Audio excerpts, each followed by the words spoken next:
स्वागत है आपका लर्नर्स अम्ब्रेला में। दोस्तों, आज के इस वेक्टर्स के लेक्चर 3 में हम डिस्कस करेंगे टाइप्स ऑफ वेक्टर्स और उसके साथ ही हम डिस्कस करेंगे वेक्टर्स से जुड़े कुछ बहुत ही इंपॉर्टेंट टर्म्स। तो मेरा नाम है अभिषेक महेश्वरी और आइए शुरुआत करते हैं इस वेक्टर्स के लेक्चर 3 की। दोस्तों, सबसे पहला वेक्टर्स का टाइप हम जो डिस्कस करेंगे वो है फ्री वेक्टर। तो फ्री वेक्टर का डेफिनेशन होता है a vector which position is not fixed in space is known as a free vector. यानी कि ऐसा एक वेक्टर जिसको हम स्पेस में कहीं भी मूव कर सकते हो उसे हम फ्री वेक्टर कहेंगे। तो आइए उसे एक एग्जांपल की मदद से समझते हैं। तो हमारे पास एक वेक्टर है ए। अगर मैं इसे मूव करूं पैरेलली कहीं दूसरी जगह पर तो ये भी एक वेक्टर ए ही रहेगा क्योंकि ये एक फ्री वेक्टर है। मैं इसे जहां चाहूं वहां मूव कर सकता हूं।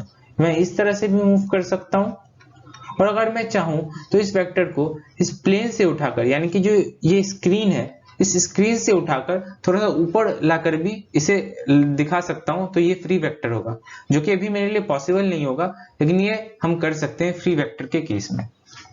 तो फ्री वेक्टर के एग्जांपल क्या हो सकते हैं? तो फ्री वेक्टर का एक एग्जांपल हो सकता है वेलोसिटी। वेलोसिटी को हम इस तरह से समझ सकते हैं कि हमारे पास एक पर्सन है, कोई रनिंग कर रहा है और उसकी वेलोसिटी है v। वो v वेलोसिटी से इस डायरेक्शन में जा रहा है। अब इस डायरेक्शन में जो जा रहा है तो उसका हेड भी इसी वेलोसिटी से जा रहा है, उसके लेग्स भी इसी वेलोसिटी से जा रहे हैं।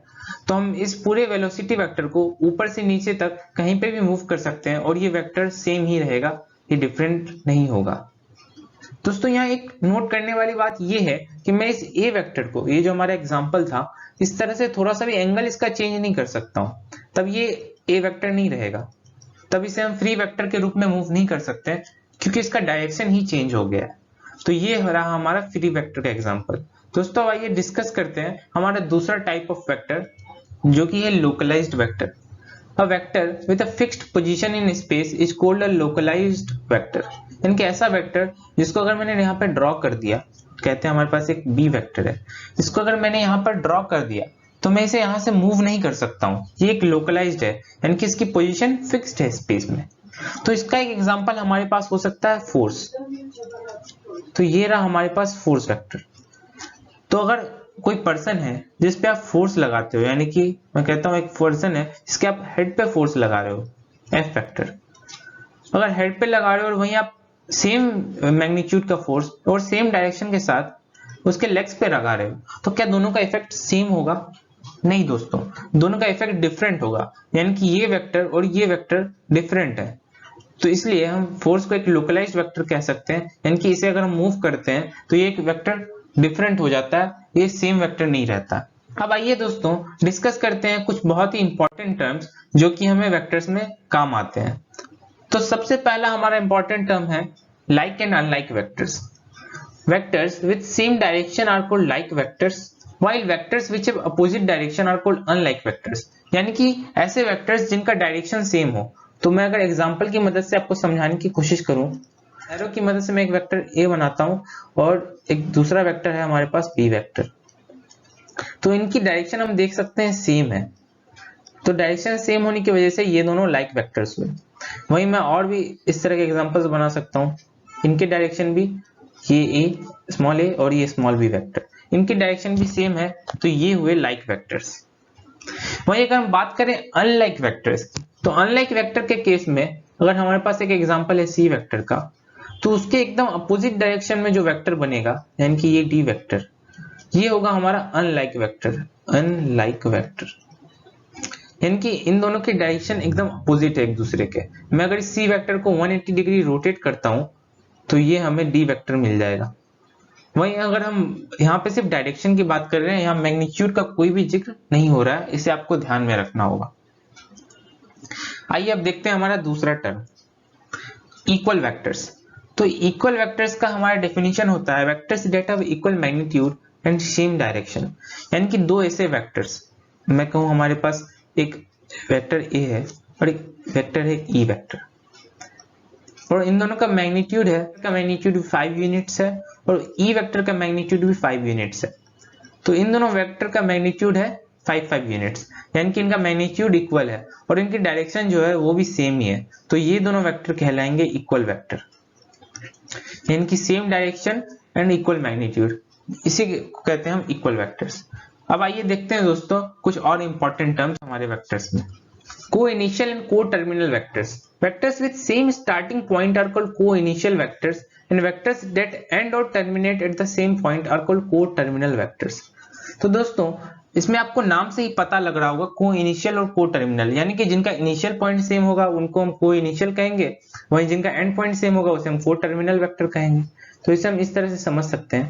या मान लेते हैं हमारे पास एक पॉइंट है P और यहाँ से दो वेक्टर ओरिजिनेट हो रहे हैं, एक स्मॉल a वेक्टर और एक स्मॉल b वेक्टर। तो यहाँ से जो दो वेक्टर ओरिजिनेट हो रहे हैं इनका ये एक कॉमन पॉइंट है P, तो इन वेक्टर्स को हम कहेंगे को इनिशियल वेक्टर, क्योंकि ये स्टार्टिंग एक पॉइंट से हो रहे हैं। वहीं अगर हमारे पास दो और वेक्टर्स ऐसे हों, जैसे कि स्मॉल c और स्मॉल d वेक्टर, इन दोनों का जो एंड पॉइंट है इसे हम कहते हैं x पॉइंट। तो ये जो एंड पॉइंट है ये सेम है, इसे मैंने जोड़ा नहीं है पर ये जुड़ जाएगा। तो इन दोनों का जो एंड पॉइंट है वो सेम है, इसलिए हम इसे कहेंगे को टर्मिनल वेक्टर। टर्मिनेशन का मतलब होता है खत्म होना, यानी कि को टर्मिनल वेक्टर जहां पे दोनों वेक्टर्स खत्म हो रहे हैं। अब आइए दोस्तों देखते हैं हमारा अगला टर्म। हमारा अगला टर्म है coplanar vectors. Vectors which are parallel to the same plane और lie on the same plane are called coplanar vectors. यानी कि ऐसे वेक्टर्स दो या दो से ज्यादा जो कि सेम प्लेन में लाई करते हो। तो उसका एग्जांपल हो सकता है हमारे पास एक वेक्टर है a और एक दूसरा वेक्टर है z। अब ये दोनों वेक्टर्स इस स्क्रीन की प्लेन में लाई करते हैं, यानी कि एक प्लेन अगर मैं बनाऊं, एक रेक्टेंगुलर प्लेन। प्लेन क्या होता है? एक फ्लैट सरफेस होती है जिसके पास कोई थिकनेस नहीं होती है, बस लेंथ और ब्रेथ होती है। तो ये स्क्रीन जो है ये भी हमारी एक फ्लैट प्लेन है जिसमें a और z वेक्टर लाई करते हैं। तो दोस्तों अगर आप गौर करो तो अगर कभी भी दो वेक्टर दिए हुए हैं तो वो हमेशा कोप्लेनर ही होंगे। कैसे कि अगर ये a और z वेक्टर है तो अगर मैं कोई दूसरा वेक्टर बनाने की कोशिश करूं b वेक्टर, जो कि कोई दूसरी जगह पे हो, यहाँ पे ये हो, ये भी स्क्रीन के प्लेन में ही लाई करेगा। वहीं अगर मैं एक और वेक्टर बनाऊं c वेक्टर, जो कि मैं अभी यहाँ पर दिखा नहीं सकता हूँ, वो स्क्रीन से थोड़ा ऊपर होगा पर वो है भी तो एक फ्लैट सरफेस। तो a और c वेक्टर जो कि हमारे स्क्रीन से ऊपर है, उन दोनों से पास होने वाला भी एक प्लेन बना सकते हैं हम, जिसके पास कोई थिकनेस नहीं होगी, सिर्फ लेंथ और ब्रेथ होगी। इसको हम इमेजिन करेंगे आने वाले कुछ वीडियोस में। तो अभी आप इसे बस सीखिए और समझने की कोशिश करिए अपने लेवल पर। अब आइए दोस्तों देखते हैं हमारा अगला term, collinear vectors. Vectors which are parallel to the same line और lie on the same line, यानी कि ऐसे वेक्टर्स जो कि सेम लाइन के पैरेलल हो। से हम दो वेक्टर बनाते हैं a और b। तो a से पास होने वाली लाइन जो a है और b से पास होने वाली लाइन जो ये है, तो इन दोनों लाइन को हम देख सकते हैं ये दोनों पैरेलल हैं। तो ये दोनों कोलिनियर हुए। कोलिनियर मतलब एक लाइन पे। b वेक्टर अगर एक फ्री वेक्टर है तो मैं इसे यहां से उठाकर यहाँ पे मूव कर सकता हूं, तो ये भी एक v वेक्टर ही होगा क्योंकि एक फ्री वेक्टर है। तो ये दोनों एक लाइन पे ही लाई कर रहे हैं, ऐसा दिख रहा है हमें। तो ये दोनों कोलिनियर वेक्टर हुए। और भी एग्जांपल हो सकते हैं जैसे c और d वेक्टर, ये दोनों पहले से ही एक लाइन पे लाई कर रहे हैं, तो ये दोनों ऑब्वियसली कोलिनियर हुए। कोलिनियर मतलब एक लाइन पे लाई करने वाले वेक्टर्स। दोस्तों आइए देखते हैं हमारा अगला term, negative of a vector. तो नेगेटिव ऑफ अ वेक्टर क्या होता है? If the direction of a vector is reversed or rotated by 180 degree, then it becomes negative of the given vector. यानी कि अगर हम एग्जांपल की मदद से समझें तो हमारे पास एक वेक्टर है a और अगर हम इसे 180 डिग्री टोटली रोटेट कर दें यहाँ पर, तो इसका डायरेक्शन टोटली अपोजिट हो जाएगा। तो यहाँ पर ये वेक्टर हमें मिलेगा और इस वेक्टर को हम कहेंगे negative of the a vector और इसको हम रिप्रेजेंट करेंगे माइनस ऑफ a से, एक माइनस साइन की मदद से। तो ये रहा हमारा नेगेटिव वेक्टर। दोस्तों नेगेटिव वेक्टर का हम बहुत ही इंपॉर्टेंट यूज करेंगे सबट्रैक्शन ऑफ वेक्टर्स पढ़ते time. Zero vector, a vector that has zero length और no length and thus no particular direction. तो जीरो वेक्टर एक ऐसा वेक्टर होता है जिसके पास कोई लेंथ नहीं होती है। अब कोई लेंथ नहीं है मतलब उसके पास कोई मैग्नीट्यूड नहीं है, यानी कि जीरो वेक्टर के पास कोई मैग्नीट्यूड नहीं होता है। तो मैग्नीट्यूड नहीं होता है तो इसका क्या सिग्निफिकेंस है और इसके पास डायरेक्शन कहां से आती है? तो हम इसको एक रियल लाइफ एग्जांपल की मदद से समझने की थोड़ी कोशिश करते हैं। तो आप सभी ने टग ऑफ वॉर नाम का एक गेम खेला होगा अपनी लाइफ में कभी ना कभी।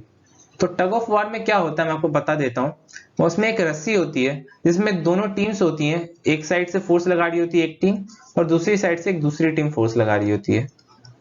हम मान लेते हैं कि दोनों टीम इक्वली स्ट्रांग है और इक्वल फोर्स लगा रही है किसी एक गिवन टाइम पर, तो ये दोनों फोर्स इस मिडिल पॉइंट पे कैंसल आउट कर जाएंगे। कैंसल आउट कर जाएंगे तो यहाँ पर क्या होगा, एक जीरो फोर्स रहेगा, यहाँ पे कोई फोर्स नहीं होगा, ये पॉइंट कहीं भी मूव नहीं करेगा। तो ये जीरो फोर्स जो है तो ये दो फोर्स का सम या सब्ट्रैक्शन ही, दो वेक्टर का सम या फिर उनका सब्ट्रैक्शन भी एक वेक्टर क्वांटिटी ही होगा। तो ये जो जीरो है ये भी एक वेक्टर ही होना चाहिए। तो हम यहाँ पे जीरो वेक्टर लिखते हैं, यानी कि इसके ऊपर एक छोटी सी एरो बना देते हैं, तो ये एक जीरो वेक्टर कहलाता है। तो इसे हम कहते हैं जीरो वेक्टर। यही एक सिग्निफिकेंस है जीरो वेक्टर का कि हम इसे रिप्रेजेंटेशन के लिए यूज करते हैं। और इसकी डायरेक्शन क्या हो सकती है, इसकी कोई भी पर्टिकुलर डायरेक्शन नहीं होगी, क्योंकि ना तो ये इस डायरेक्शन में ना ही इस डायरेक्शन में।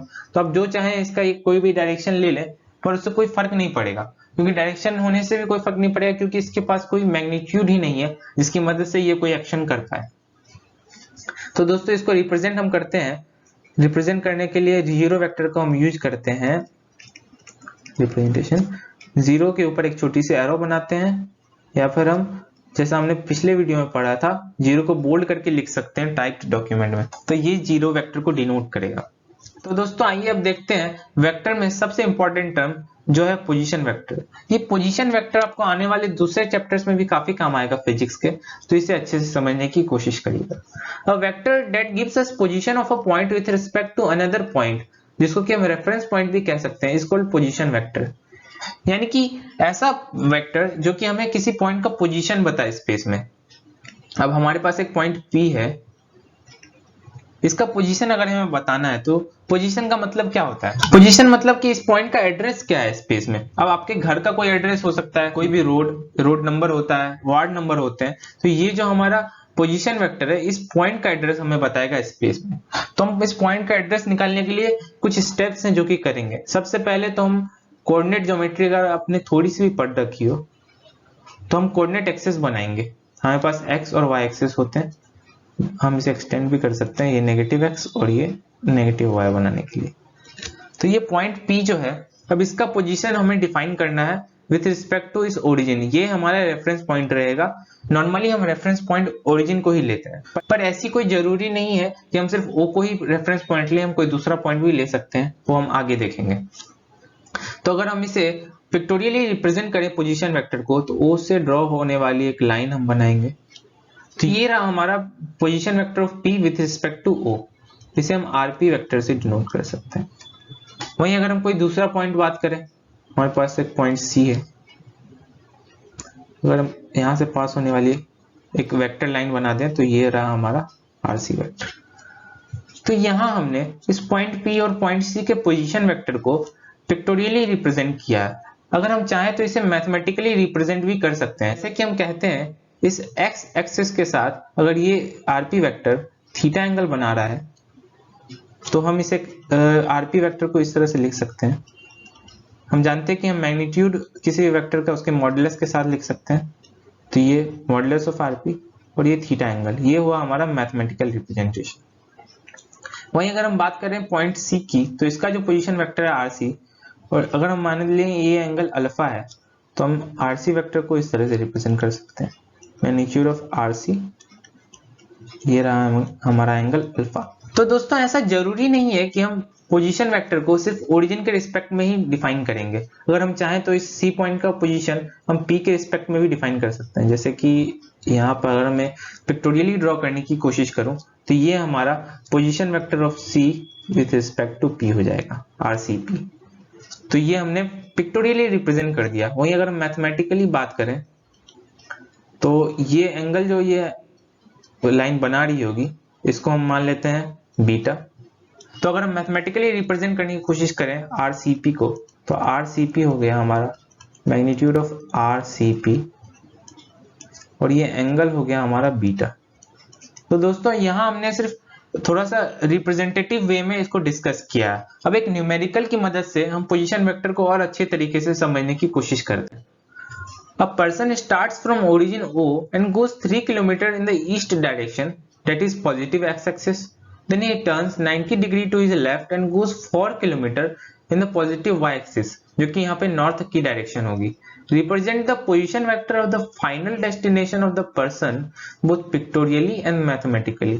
यानी कि हमें पर्सन के फाइनल डेस्टिनेशन की जो पोजीशन वेक्टर है वो यहाँ पे पिक्टोरियली और मैथमेटिकली दोनों तरीके से रिप्रेजेंट करनी है। तो सबसे पहले हम यहाँ पर कोऑर्डिनेट एक्सेस बना लेंगे। कोऑर्डिनेट एक्सेस एक्स और वाई एक्सेस होते हैं, एक्स और वाई एक्सेस बना लेंगे। ये रहा हमारा एक्स एक्सेस और ये रहा हमारा वाई एक्सेस। अब जो हमारा पर्सन है वो ओ से स्टार्ट होता है, यानी कि ओरिजिन से स्टार्ट करता है और 3 किलोमीटर डायरेक्शन जाता है ईस्ट में। तो हम जानते हैं हमारा जो एक्स है वही ईस्ट होता है, ये हमारा नॉर्थ हुआ, ये हमारा साउथ और ये वेस्ट। तो ये है हमारा 3 किलोमीटर्स। यहाँ पे हम 1 किलोमीटर इक्वल टू 1 यूनिट भी लिख सकते हैं, 1 किलोमीटर इक्वल टू 1 यूनिट, तो यहाँ पे 3 यूनिट्स लिख सकते हैं हम। तो अब हमारा जो पर्सन है वो 3 किलोमीटर्स के बाद 90 डिग्री का टर्न लेता है और लेफ्ट डायरेक्शन में चले जाता है, यानी कि पॉजिटिव वाई एक्सिस के डायरेक्शन में। तो ये रहा हमारा पर्सन और यहाँ पर जाकर वो स्टॉप हो जाता है और इसको हम 4 यूनिट्स लिख सकते हैं क्योंकि ये जो डिस्टेंस है ये 4 किलोमीटर्स है। ये एंगल हमारा 90 डिग्री है क्योंकि 90 डिग्री का टर्न लिया था हमारे पर्सन ने। तो दोस्तों अब हम अगर इसका जो फाइनल पोजीशन है इसको हम पॉइंट पी कहते हैं, तो इस पॉइंट पी का जो पोजीशन वेक्टर होगा उसे हम पिक्टोरियली इस तरह से बना सकते हैं और इसे हम कहेंगे आरपी, है ना। तो ये हो गया हमारा पिक्टोरियल रिप्रेजेंटेशन। अगर हम इस पिक्टोरियल रिप्रेजेंटेशन में इसका मैग्नीट्यूड निकालने की कोशिश करें तो हम मैग्नीट्यूड ऑफ आरपी लिख सकते हैं पाइथागोरस थ्योरम से, क्योंकि ये जो ट्राइंगल है वे पीओ, अगर इस पॉइंट को पीओबी कहें, पीओबी एक राइट एंगल ट्राइंगल है। तो इसमें परपेंडिकुलर 4 है, बेस 3 है, तो हाइपोटेनस ये मैग्नीट्यूड ऑफ आरपी हो गया।